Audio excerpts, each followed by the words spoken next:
is my pleasure to welcome local award-winning author Amanda Turner as our guest author this year. She has attended numerous lunches and contributed to our auctions, so it's very special to have, oh, sorry, I got distracted here by the monitor.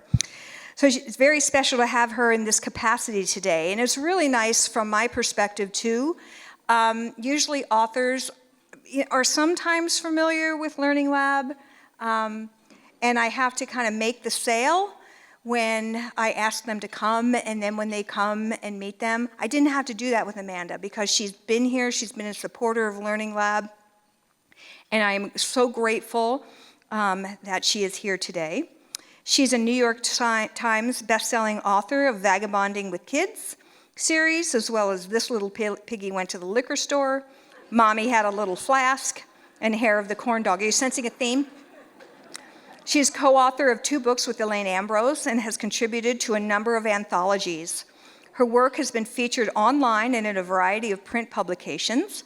Her latest book, How to Be Awkward, will make you laugh out loud, and I'm not just saying that, it will make you laugh out loud. It will be available for purchase and signing at the end of the program. A former humor columnist, Amanda served on the board and is president of the Idaho Writers Guild, speaks at conferences, live comedy events, and hosts an annual writing retreat in Mexico, and she's leaving tomorrow to do that. She lives here in Boise with her husband and 2 children, but travels frequently as a part-time digital nomad. Welcome, Amanda.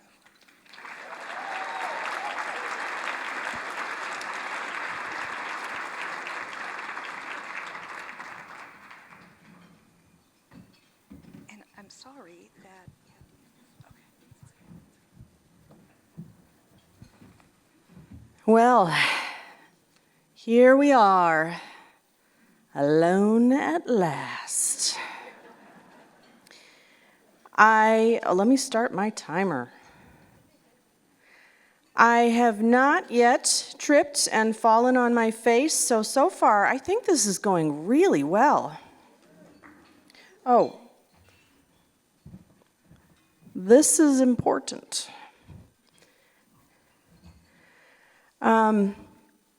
Since you're here, I thought I'd talk about myself. There are things you don't know. These certainly aren't things you need to know, but I've always been known to overshare, so let's just get started. My father was a writer. He wrote many books, but the 2 you may have heard of are Not Without My Daughter and Midnight Express. And yes, you're dating yourself if you've heard of those titles. This is a picture of my dad. He's the one holding the coffee mug with Billy Hayes when they were working on Midnight Express. If you're not familiar, Billy Hayes flew to Turkey and attempted to smuggle out more than a wee bit of hash. Spoiler alert, that did not go well for him. So I don't recommend the drug smuggling, not so much. In this picture, my father is wearing a shirt that his sister, my Aunt Alice, made for him, and it says writer, R-I-T-E-R. I really want that shirt. So writing runs in the family a bit. In this picture, the little girl in this picture is now 15. So it's probably really good she's not in the room right now. This picture was taken when we were trying to transition from diapers into underwear. And she was very resistant for whatever reason. I don't know why. But one day, she just grabbed that underwear and slapped it on her head, picked up a book, sat down, and later she would go on to look at me as if to say, "Are we done now? Can we move on? I'm wearing the underwear." If you look, you can see that her face is peeking through, it's one of the leg holes. In the 4th grade, she wrote a book, and she entered it into a contest, and she won an award. She was on TV and everything. It was wonderful. So her book was called The Book of Sharks, except you couldn't say it like that. You had to say, The Book of Sharks. It was very serious. It opened with Dear reader, you are going to hear some nonfiction facts about sharks. I hope you enjoy. She did her own illustrations. Here's page 1, and we have a bad person. If you couldn't tell from the words bad person with the arrow, there are many other indicators that this person is trouble. Let's look at the eyebrows. Anytime you combine that thickness of eyebrow with that slant, that angle, you know you've got trouble. Beyond that, they've decorated their dwelling with, it's almost like streamers, but made, well, I guess it could be shark fins or teeth, maybe a combo, I don't know. And they're stirring their shark fin soup while wearing their shark leather vest. And then they have like a whole shark on the wall. I guess decor of some kind. I'm not really sure, but obviously this person is no friend to sharks. I've written a number of books, 8 in the past decade. I wish I had written 6 or 12, because then I could be like, I've written half a dozen books, or I've written a dozen books. But it's just 8, and I don't know any cooler way to say 8. My books have won a number of awards, too, and sometimes when a book wins an award, they send you an actual medal, like a big, chunky, heavy medal that you could wear. I thought, well, why don't I wear them all today, here, just like all at once? Because isn't this the perfect opportunity for that? But my husband suggested this pendant instead. I won a non-writing related award. I won a gold medal in a regional Taekwondo sparring competition. Thank you, I am very proud of this. Now, you could take this to mean one of two things.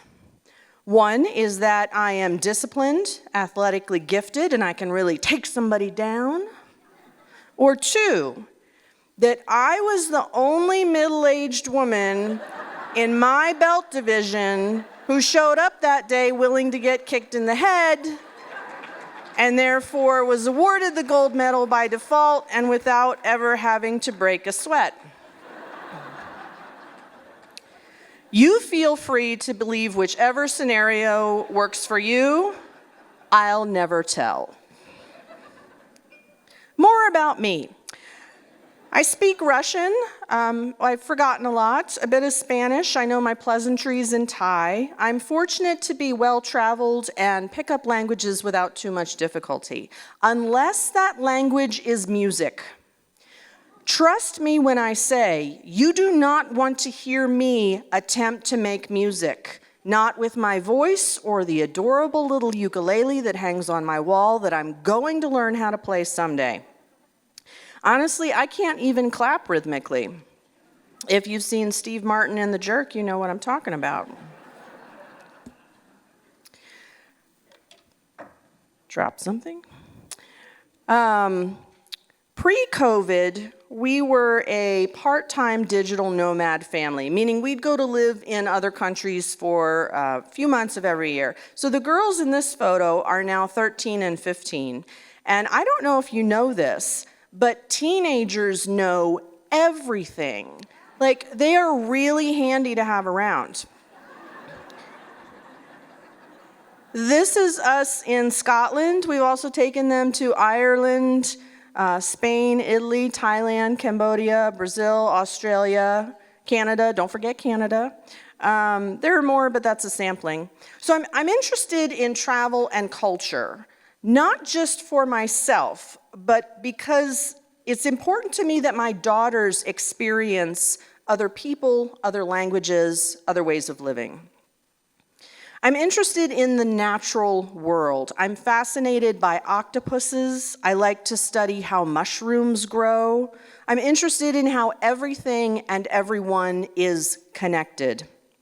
Sometimes we don't see the connection until it's right in our faces. For instance, I have friends who are like, who cares about bird flu? And those same friends today are, why are eggs so expensive? There are some of you who are currently preoccupied with a word that I said, It's bothering you, and I can feel it. You're thinking, did she say octopuses? Is that right? I want to put your mind at ease. As Cy Montgomery says on page 1 of The Soul of an Octopus, it turns out you can't put a Latin ending I on a word derived from Greek, such as octopus. Who knew? Probably many of you in Cy Montgomery, but I didn't know until I read her book, but by the way, this is a great read if you're really into cephalopods, as I am. Here's a little collage of things I love. My greenhouse, a few pictures of my dog. Here are some mushrooms that I grew. This chicken, doesn't she look sweet? Actually, chickens, they never really look sweet, or it's very rare, but she was very sweet. She is no longer with us. Thanks, neighbor's dog. But she was a good hen. And this pig. Okay, this is not my pig, but I love this pig. I know this pig very well. I volunteered for a time at a farm animal sanctuary. And I love her, and I choose to believe that she loves me back. I found the exact spot, like whatever this equivalent is on a pig, to scratch her, so she would just like, whoom, just like roll over so you could scratch her belly. And I scratch her belly, and she grunts and snorts and loves it, and I love it, and it's wonderful. Don't ask me what she weighs. I don't know. You try getting her on a scale. Her name is Leroy. It's true. I'm interested in empathy because I think it's a channel to realizing that we are all connected.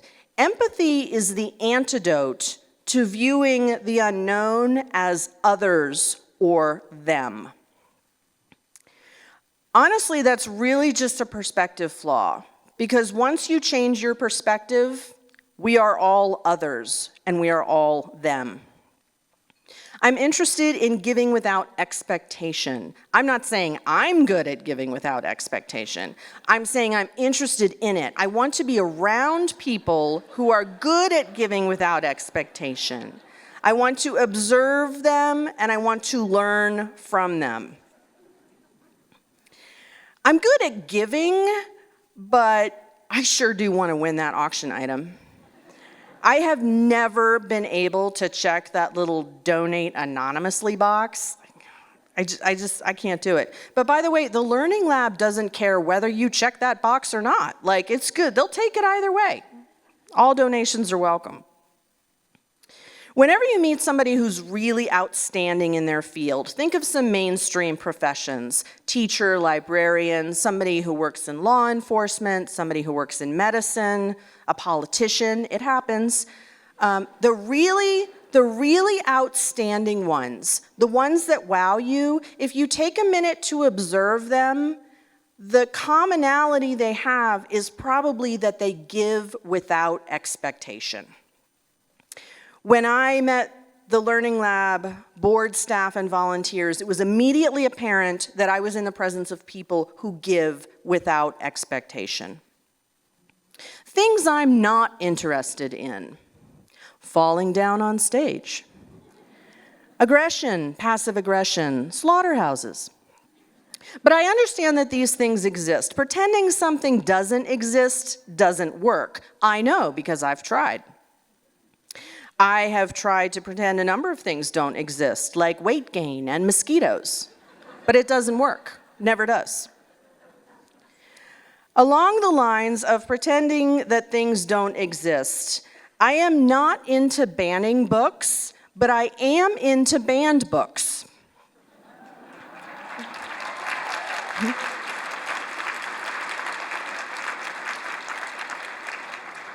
I knew some of you would be with me on that one, because in banned books, you often find a window into the lives of others. If you're brave enough to look, you shed that perspective and you learn that we are all connected. Banning the Pulitzer Prize graphic novel Mouse will not erase the Holocaust. Also, I love this quote from Art Spiegelman: "Comics are a gateway drug to literacy." This is absolutely true. This is the gateway drug you want your kids to get hooked on. When my daughters were learning to read, they were really into comics and graphic novels, and I was like, oh, they're not reading. But they are, and it's wonderful. This is an excellent book, by the way. There's a reason it won a Pulitzer Prize. So that's probably enough about me. As my daughter would say, you get the gistics. It's really easy. You just take a word here and a word here, and you just kind of mash them together, and you get a new word. So I thought we'd switch gears, and instead of talking about me, I thought we'd talk about my book. I want to read you the very brief introduction. So this is the intro to How to Be Awkward.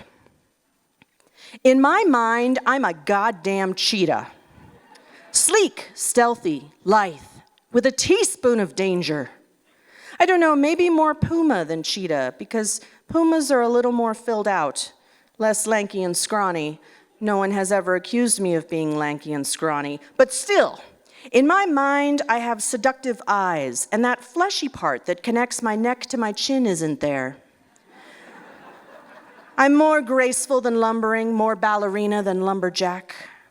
I'm trustworthy and can hold my liquor and never finish a lunch date realizing that there's a crumbly bit peeking out from one nostril. My voice is smooth and clear like the mesmerizing fall of warm honey into chamomile tea. Nothing nasal about it. I'm lavender scented like overpriced soap. I'm not too much of this or that, but just the right amount. I'm the porridge that Goldilocks ate, but hopefully less lumpy than how I imagined porridge to be. Never mind, I don't want to be porridge, but still, there's the me in my mind. She's badass. She knows who she is and what she wants, and then takes it. She's quintessentially cool. In reality, my body leaks and creaks and sweats.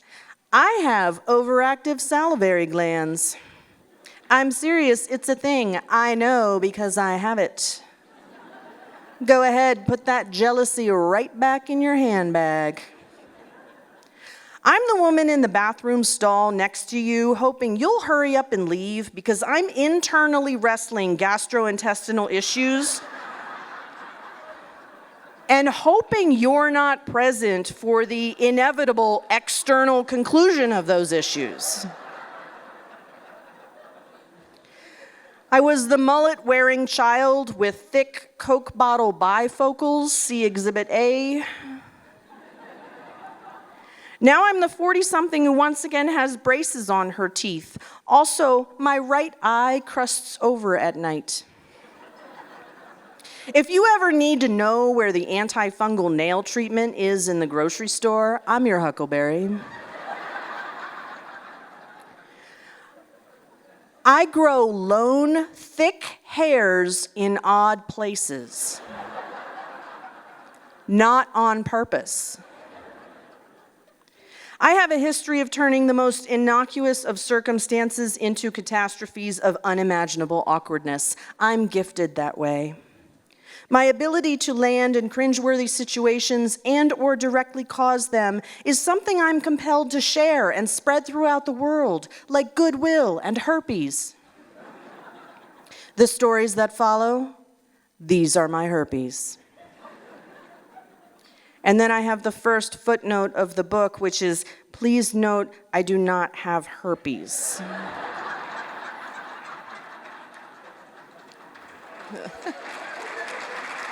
Thank you.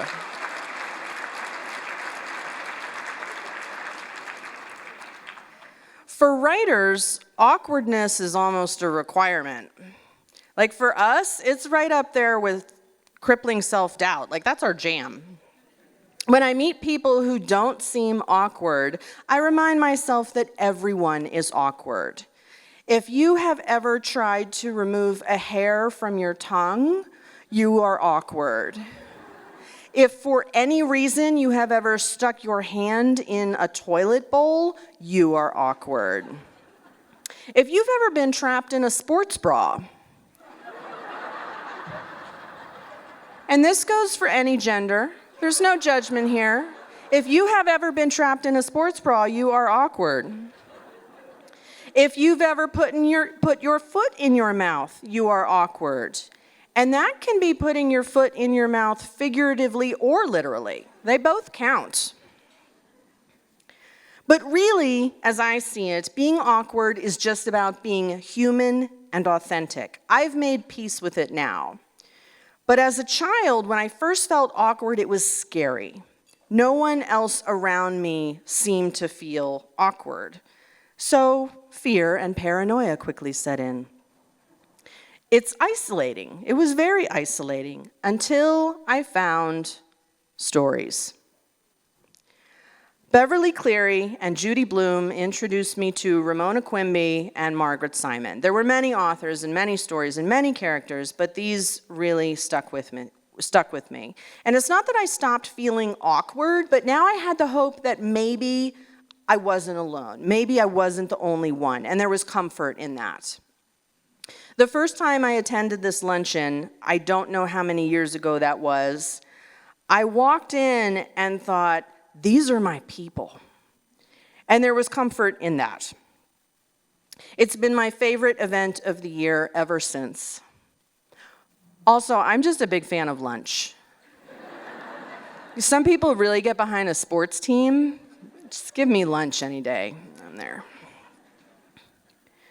The more I learned about the Learning Lab, the more that I saw that it was so much deeper than reading.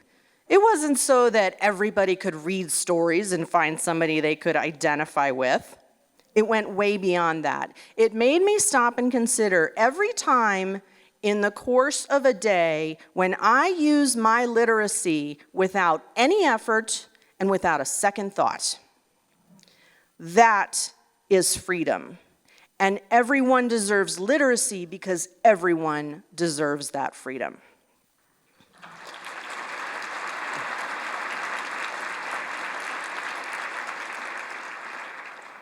When I received the invitation to speak, I was honored and elated. But very quickly, my old friends, fear and paranoia, came back. Did they really mean to ask me, was this a mistake? But then I thought, well, if they do rescind the invitation, surely I can spin this in my favor. Maybe I can somehow make it seem like I'd been mistaken for someone else. Would that really be so bad? If the Learning Lab did make a mistake, I'm grateful that they just decided to roll with it. I want to thank you all for listening to my incredibly coherent speech. You can find me at amandaturner.com or later in the lobby. I would love to sign a book for you. I really hope it's a book that I wrote. But I'm not picky at all. I want to thank a few people. I want to thank my friends and family for being here, especially Mike Turner, not just because he's hot. I want to thank Rediscovered Books because they're awesome.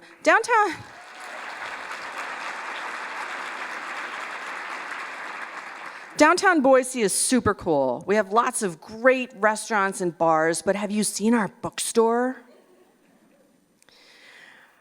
I also want to thank you for being here. I want to thank the Learning Lab, board, staff, volunteers, and students. Thank you for all that you give. Thank you.